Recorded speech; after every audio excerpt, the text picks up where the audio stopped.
July মাহত আৰু এটা আমি এডভাৰটাইজ ওলাব খুজিছোঁ য'ত 22,776টা পোষ্ট থাকিব।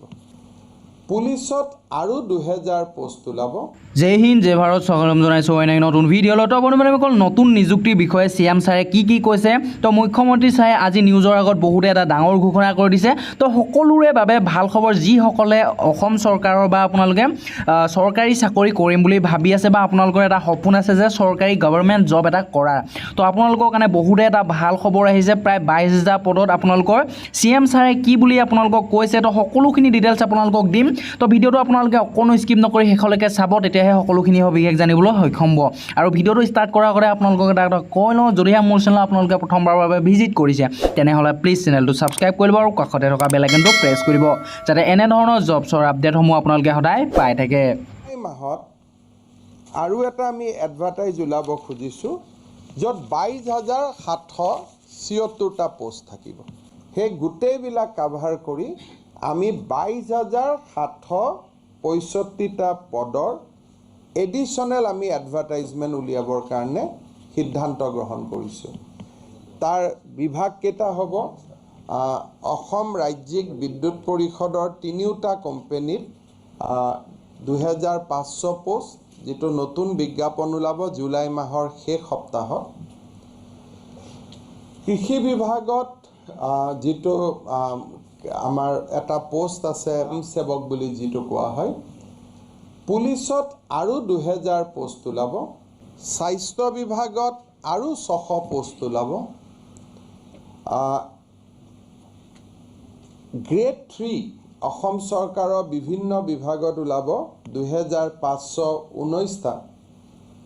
গ্ৰেড 4 বিভিন্ন বিভাগত ওলাব 1,347টা। পঞ্চায়ত এণ্ড গ্ৰামোন্নয়ন বিভাগত পঞ্চায়ত ছেক্ৰেটাৰীকে আদি কৰি বিভিন্ন পদত ওলাব 1,000টা। আৰু শিক্ষা বিভাগৰ 3টা ক্ষেত্ৰতে এলিমেণ্টাৰী, হায়াৰ ছেকেণ্ডেৰী আৰু হায়াৰক লৈ আৰু পোষ্ট ওলাব 10,219টা। তাৰমানে 1 লাখ নিযুক্তিৰ বিপৰীতে। তো বন্ধুবান্ধৱীসকল, ইয়াতে কোৱা হৈছে আপোনালোকক new advertisement will be release by gov of Assam on July 2023 for 22,765 post. আপোনালোকৰ 22,700 আপোনালোকৰ 65টা আপোনালোকৰ পদ মুকলি কৰা হ'ব আকৌ জুলাই মাহৰ শেষৰ ফালে। তো ইয়াতে ডিপাৰ্টমেণ্ট ৱাইজ আপোনালোকৰ কিমান ভেকেঞ্চি আছে, তো আপোনালোকক সকলোখিনি ডিটেইলছ দিবলৈ চেষ্টা কৰিম। তো ডিপাৰ্টমেণ্ট ৱাইজ ভেকেঞ্চি আপোনালোকৰ আছাম ষ্টেট ইলেক্ট্ৰিচিটি বৰ্ড, যিটো শ্বৰ্ট ফৰ্মত ASEB বুলি কোৱা হয়, অল 3 আৰ্মছ। তো এইটো বহুতে মোক কুৱেশ্যনছ কৰিছে যে অল 3 আৰ্মছ মানে কি বস্তু, তো এইটো আপোনালোকক কৈ দিওঁ। আপোনালোকৰ ইয়াতে AAO পোষ্ট বা আপোনালোকৰ ইয়াতে সহায়ক পোষ্ট, লগতে আপোনালোকৰ ড্ৰাইভাৰ পোষ্ট, তো 3টা বিভাগত আপোনালোকৰ পদ মুকলি হ'ব। এইটোৱে 3 আৰ্মছ বুলি কোৱা হয়। আৰু ইয়াতে 2500 আপোনালোকৰ নতুন পদ মুকলি কৰা হ'ব। আৰু এগ্ৰিকালচাৰত আপোনালোকৰ গ্ৰেড 3 পদ মুকলি কৰা হ'ব। ইয়াতো 2500 পদে আপোনালোকৰ মুকলি হ'ব। কিন্তু আছাম পুলিচত বৰ্তমান আপোনালোকৰ ABUB কনষ্টেবলত 2,000 পদহে মুকলি কৰা হ'ব। লগতে হেল্থ ডিপাৰ্টমেণ্ট, স্বাস্থ্য বিভাগত আপোনালোকৰ 600 নতুনকৈ পদ মুকলি কৰা হ'ব। আৰু গ্ৰেড 3 আছাম গভটৰ যিটো আপোনালোকৰ গ্ৰেড 3 পদ মুকলি হৈছিলে, ইয়াতে আপোনালোকৰ আকৌ নতুনকৈ 2,519টা নতুন পদ মুকলি হ'ব। আৰু গ্ৰেড 4ত আকৌ আছাম গভটৰ ফালৰ পৰা মুকলি হ'ব 1,347টা পদ। আৰু লগতে panchayat and rural development department, যিটো নেকি শ্বৰ্ট ফৰ্মত কোৱা হয় PNRD, যিটো পঞ্চায়তৰ বিভাগৰ ফালৰ পৰা পদ মুকলি হ'ব বুলি কৈছিলে। ইয়াতে আপোনালোকৰ 1,000টা নতুনকৈ পদ মুকলি হ'ব। আৰু এডুকেশ্যন অল 3 আৰ্মছ আপোনালোকৰ LP UP আপোনালোকৰ এনেধৰণৰ পদসমূহ মুকলি হ'ব। ইয়াত আপোনালোকৰ প্ৰায় 10,219টা নতুনকৈ পদ মুকলি হ'ব।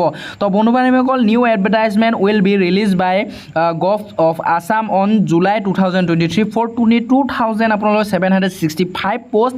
তো আপোনালোকক আহি আছে আপোনালোকৰ জুলাই শেষৰ সপ্তাহত আৰু আপোনালোকৰ আগষ্ট মাহৰ ফাৰ্ষ্ট সপ্তাহত আপোনালোকে এই পদসমূহৰ নতুন আপোনালোকে নিযুক্তিৰ যিটো এডভাৰটাইজমেণ্ট, অফিচিয়েলি এডভাৰটাইজমেণ্ট আপোনালোকে পাবলৈ সক্ষম হ'ব। তো বন্ধুবান্ধৱীসকল, আপোনালোকৰ কাৰণে বহুত এটা ভাল খবৰ। তো যদিহে আপোনালোকে ভিডিঅ'টো চাই ভাল পাইছে তেনেহ'লে প্লিজ এটা লাইক কৰিব, লগতে চেনেলটো ছাবস্ক্ৰাইব কৰিব আৰু নিজৰ বন্ধুবৰ্গৰ সৈতেও আপোনালোকে শ্বেয়াৰ কৰিব, যাতে সকলোৱে গম পায় যিসকলে চৰকাৰী চাকৰি ল'ম বুলি ভাবি আছে। তো বন্ধুবান্ধৱীসকল, আজিৰ কাৰণে ইমানেই। জয় হিন্দ জয় ভাৰত জয় অসম।